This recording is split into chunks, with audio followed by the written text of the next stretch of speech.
Men, and as usual, I use the term ever so loosely. Hey, day 4, working on this. And just so you know, this isn't the 4th day I've been working on. I've been working on this thing off and on for 2 months. This is pert near July. It arrived here the end of April, so April, May, June. Well, May and June mostly. But anyway, the first hurdle was getting it running, and I wanted to get it running before I tore it all apart. Otherwise, you know, if it needs a rebuild, then you're talking a different category of work scheduling. But anyway, day 4. I know it doesn't seem like it, but yesterday got a whole bunch taken apart. Got the fork stems, such as it is, back together again. So this is kind of the first thing that was actually put back together again. Today we're going to take apart some of these ancient old fork tubes and see what's going on the inside. Your reward for watching these videos is that you will see this one run at the end of the deal, and it's going to ride off happily into the sunset, I am sure. But anyway, fork tubes, let's take them apart and see what's up. Just an FYI, I had a lot of trouble with the sound quality on this video. A lot of it had to do with the air conditioner running. You know, this is Texas. It's 100 degrees outside. I ain't shutting the air conditioner off. So I'm going to do a lot of this with voiceover, and we'll see how it works. On these fork tubes, there's a cap down in there, and you need a tool that looks like this to remove it.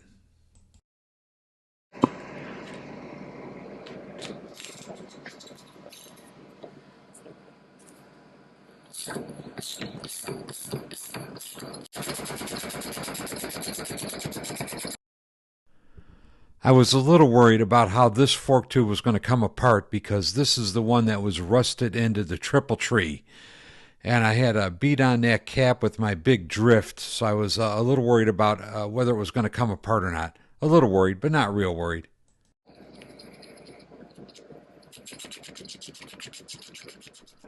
Okay, there's a nut on the bottom that's got to come out in order to get the slider off.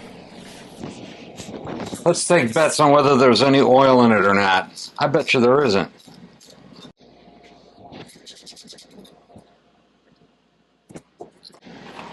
There's oil in it.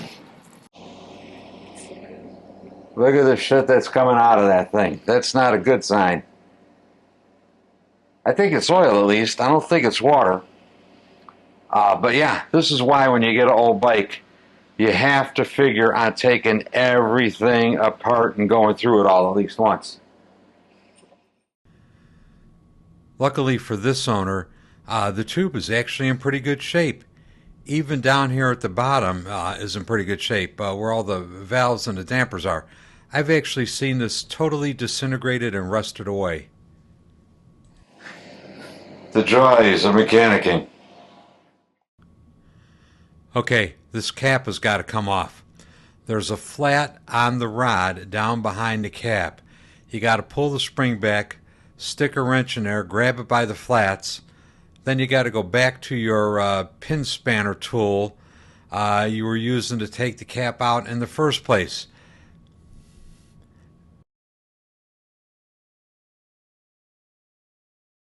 Alright, this cap proved to be pretty stubborn, so I grabbed the old impact driver and we're going to impact it out of there. Hopefully I won't break anything.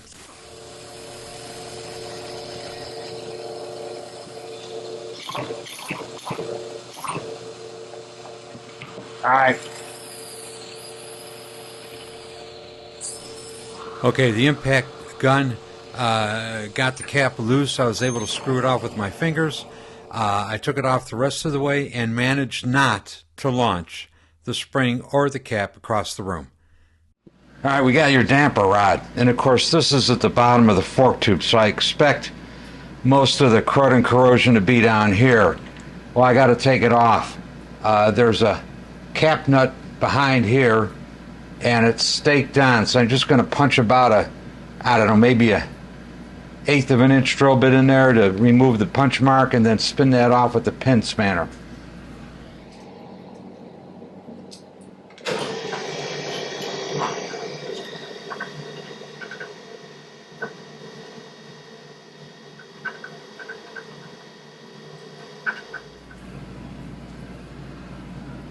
Once again, a punch and hammer is no substitute for the proper tool.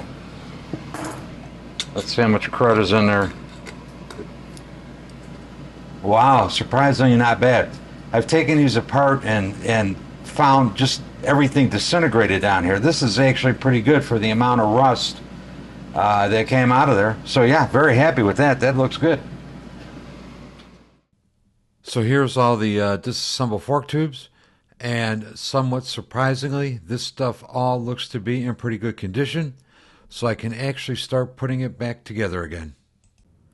Alright, so let's put the dampener together again, clamp it up in a vise just to hang on to it, wiggle it and jiggle it to get all the guts to slide down into the tube, get it down in the tube, tighten the cap nut with your pin spanner. I tighten it until the dimple lines up with the hole where it used to be. Then I take it out and I just pick any other arbitrary spot and center punch it to lock it down, and that's good to go.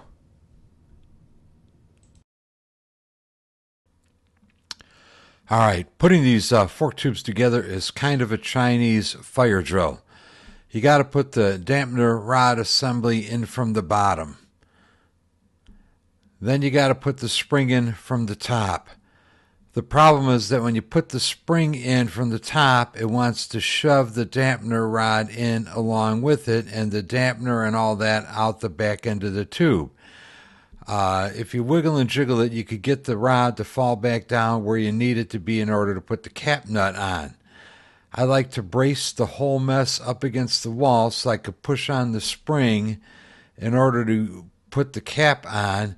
But I brace it against the wall so that the guts don't fall out the bottom while I'm trying to put the cap on the other end.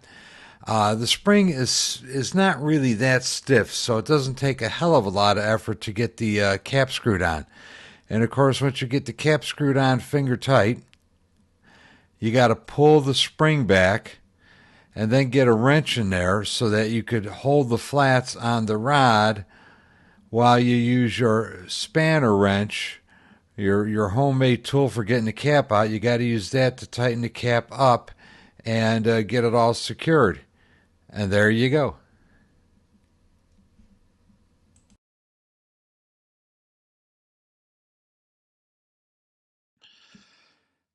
And after you get the dampener and the spring assembled, you pull the tube up, and then you tighten the whole mess down inside the tube with the same tool you used to take it apart with.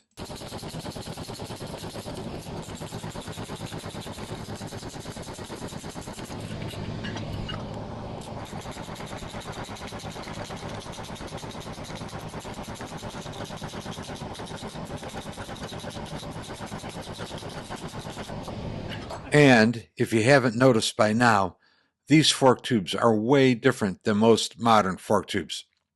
There's actually a gasket that goes on the bottom of the tube. I'm going to reuse the old ones again, and I'm going to put just a little bit of gasket sealer on there so that the gasket will stick to the damper so that it doesn't fall off while I'm trying to shove the damper down into the fork tube. I'm only going to put gasket sealer on one side because I actually do care about the poor dumb bastard who has to work on it after me. If you had to try to figure out a way to scrape gasket sealer out of the bottom of the fork tube, you would be pissed off. Notice the roll pin sticking out of the bottom of the damper. It drops into a hole in the bottom of the fork tube so that when you tighten the nut on the outside, the whole mess doesn't try to rotate on you.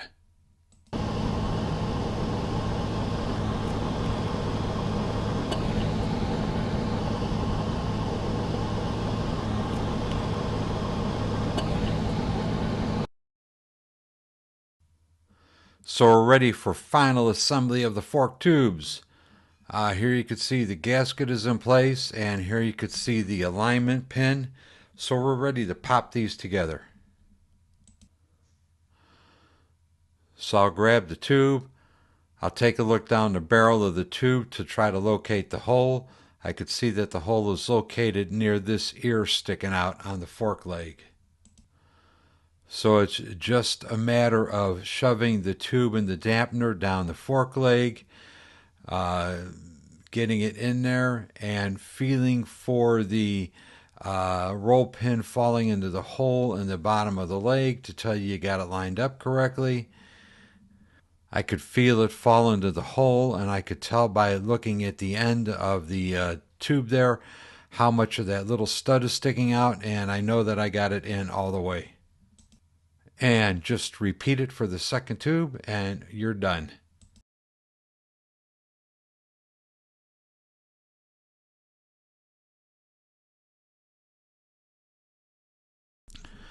And here is one of the several areas that I'm going to deviate from the stock setup. Originally, these things had an internal star washer and a plain nut. Well, if the gasket deteriorated, it's going to leak and the nut's going to fall off. So I opt for copper sealing washers and thin self-locking nylon nuts. This is going to be a better arrangement for these tubes as far as leak proof and not falling apart. So that's what it's getting.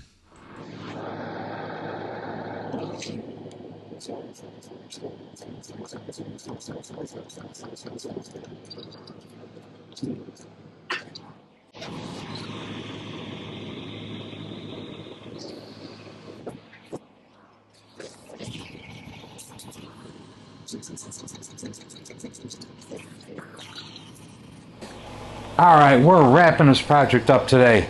I just kind of bolted all the front end parts in there. They're just hanging in there. None of this is final installed tight. And I did that so that it would look like I accomplished something today, because if I didn't, it'd look the same as it looked yesterday. But anyway, this all turned out pretty nice. Very happy with the condition of this front end. It'll be as good as one of these front ends could be, which isn't that good. But, you know, people who bitch about the way Harleys handle never rode a rigid with a Springer, you know. Anyway, yeah, coming along. To get this all done in a day's work, I'm happy with that. You know, you watch the video. The video is probably going to edit out to 30 minutes or thereabouts, because that's what I like them to edit out at. And a guy look at that and say, well, Jesus, it took you 30 minutes to put it together. You know, no, it doesn't. You know, these tubes are all polished on the lathe. I ran my dingle ball hone just slightly up and down inside all of these as far as they could go, including the dampener rods and all that. You know, a lot of cleaning, a lot of rust removal. Now, there was a full day's labor in here, despite the fact that the video will edit out at 30 minutes. In any case, I'm done for today.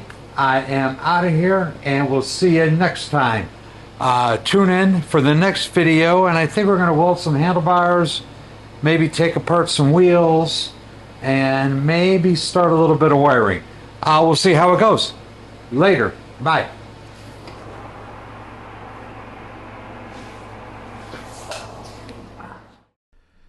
Just a quick reminder. You can help support and grow this channel, first of all and most importantly, by hitting that subscribe button. So if you haven't subscribed already, go ahead and hit the subscribe button. If you'd like to do a little more, join me on Patreon. Links down below. So go ahead and join me on Patreon if you feel so inclined.